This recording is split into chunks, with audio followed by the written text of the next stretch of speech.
Chào các bạn. Hôm nay cửa hàng ế mà mới thâu được cái M20. Lộn, cái A20 7 kính.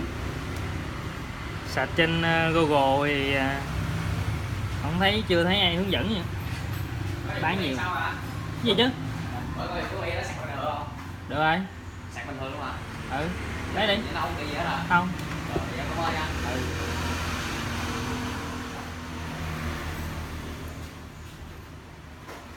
Thâu được cái M20 mà A20.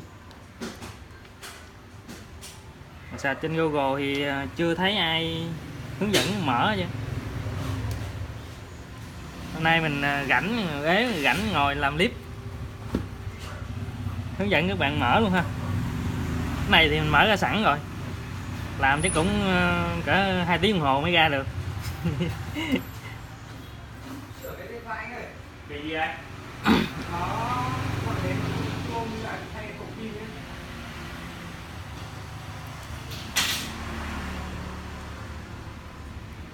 Giờ mình làm lại thì chủ yếu cho các bạn biết cái cách mở thôi.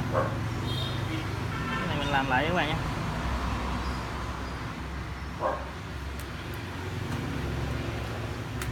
Trước tiên thì cái này mình gỡ sau đít, dòng này mình gỡ từ đít ra. Keo này thì nó keo đen nó cứng lắm rồi.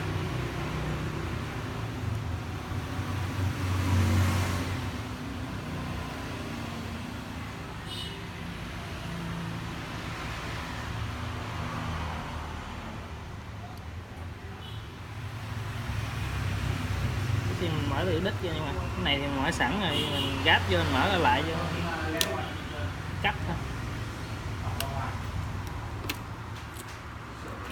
Mở từ lưng nha, A20 mở từ lưng nha.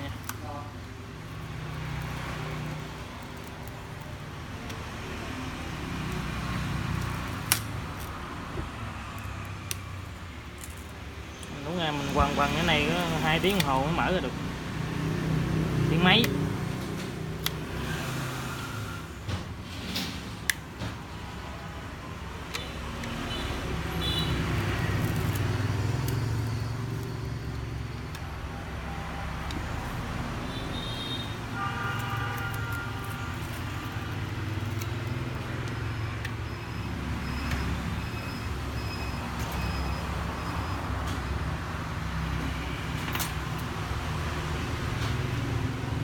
Mở ra cẩn thận ngay chỗ cái băng tay nha các bạn, ông dây giật mạnh quá đứt. Nằm đây đây, tháo ốc hết rồi. Ở đây kìa.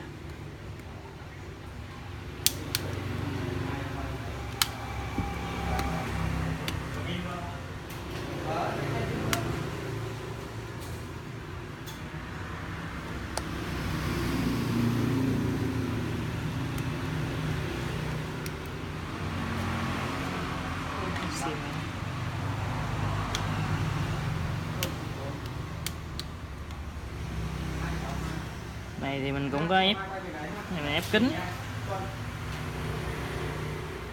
mình cũng ép hình như là 2-3 lần rồi, nhưng mà mấy lần trước thì nó bể nhiều, bể vài cái viền này nhiều, mình lấy nhíp mình gấp từ từ ra.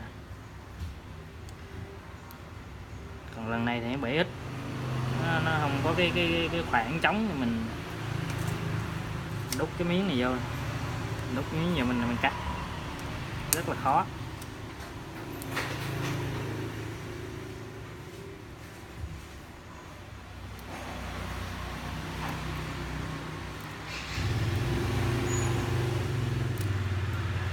Bị gì mà ngoài nó không nghe.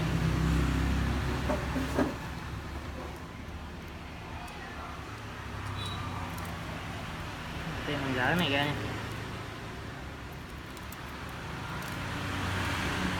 Xong mình lấy khò,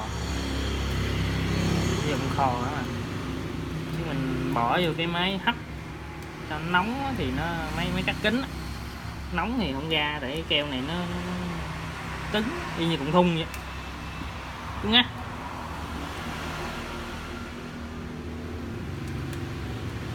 là rất là khó. Rồi nhiệt, đây nhiệt mình để khoảng 300 độ.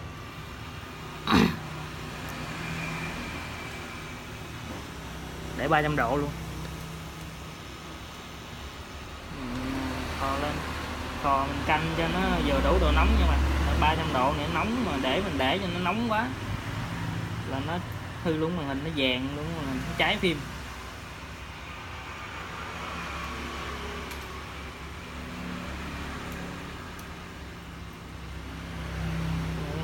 Mình để 300 độ nó nóng, cái lượng nóng đủ, cái keo này nó nóng đủ, nóng nó mới ấy ra, chứ nó hơi nóng nóng nó cũng không có mềm nổi. Cảm giác còn gần phỏng tay. Các bạn lấy vô làm, các bạn lấy vô làm, mình nhích nhích mấy cái viền này lên trước. Cái viền này keo nó rất là cứng, nhích cho nó có độ hở ra để mình đút cái miếng này vô nè.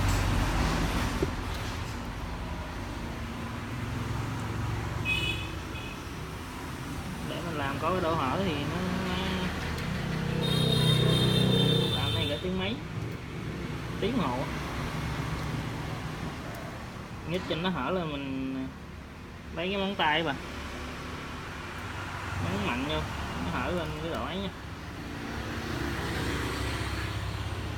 Keo nó nằm ngay chính giữa, cái viền nó không có, cái viền nó chỉ có keo đen đó thôi. Đó.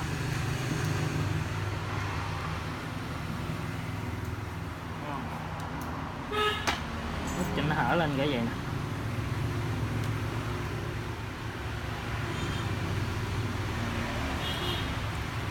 Mới đút cái miếng này vô.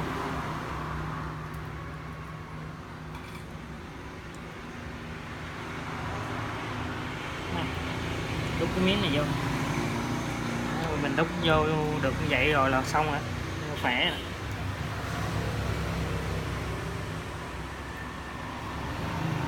Mình mới kéo về dài cho cái keo viền nó hở ra. Kéo vòng vòng luôn.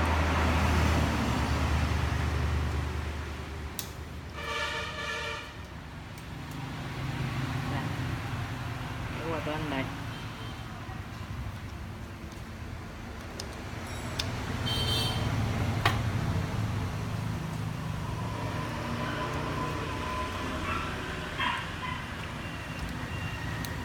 Miếng này thì mình lấy từ trong mấy miếng keo ép kính.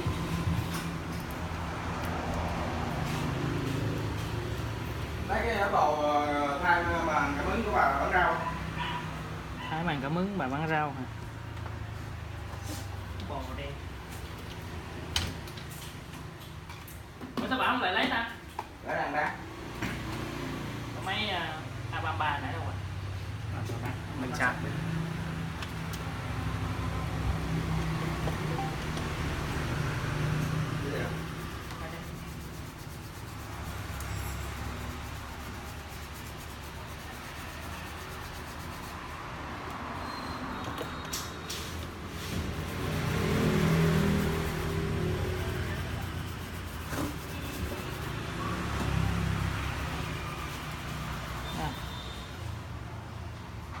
Rồi mình đẩy một vòng xuống tới đây, chứ đây mình không có đẩy được các bạn, cái cáp màn hình nằm ở đây.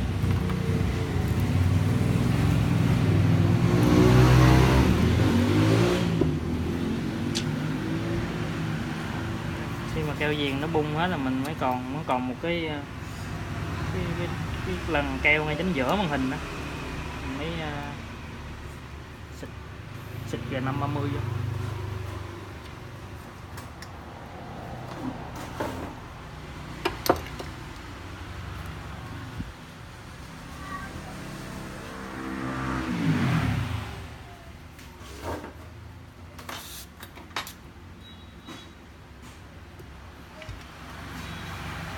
G530 mình lòn qua bên kia luôn, cắt nó, đẩy nó từ từ vô nha.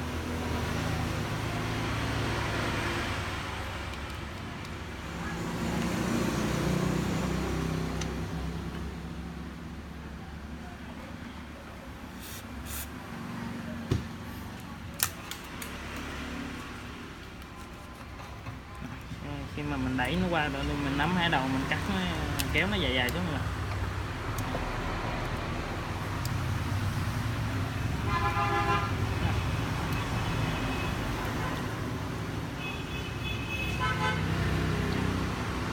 Tắt nó ra. Thấy không? Keo nó nằm ngay chính giữa này, còn cái viền nó keo đen mà nó cứng. Đầu làm cũng không biết nó bên trong nó dán keo làm sao, cho mình làm từ từ không dám làm, được tiếng mấy mới xong.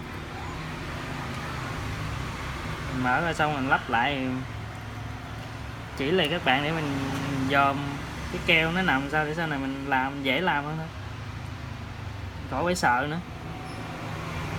Keo nằm ngay chính giữa.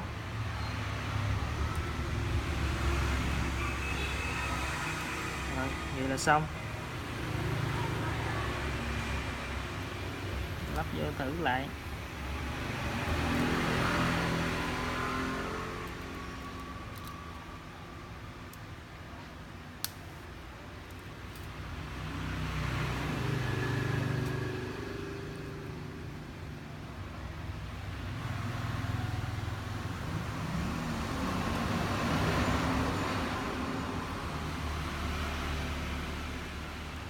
Bể kính, trường hợp bể nhiều vòng vòng viền mình tháo ra dễ, lấy nhíp mình gấp từng miếng ra, nhưng nó có khe hở là mình đút cái miếng vô được, còn này nó bể ít làm khó.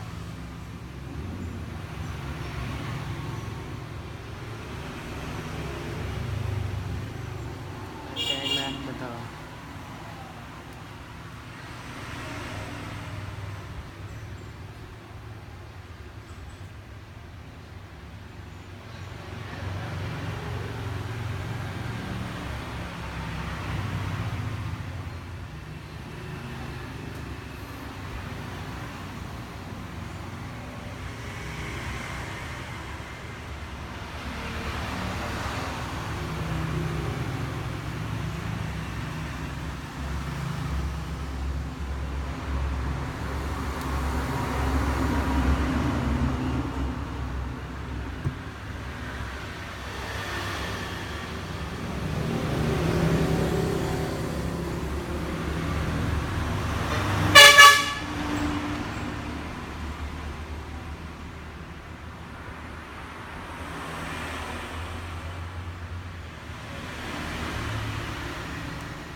Ok, giờ mình chỉ cắt kính rồi nép kính lại là xong nha.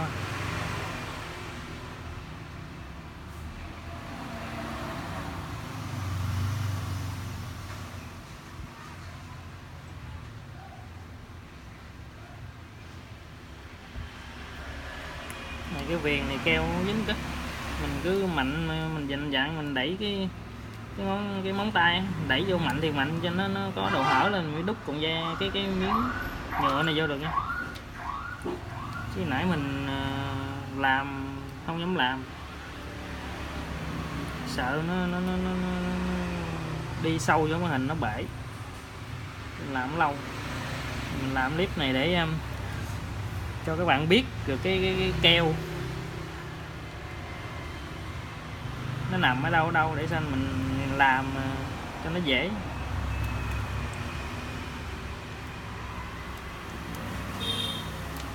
Rồi, vậy xong. Xin chào các bạn. Mình đi cắt kiến cho mình ép lại thôi.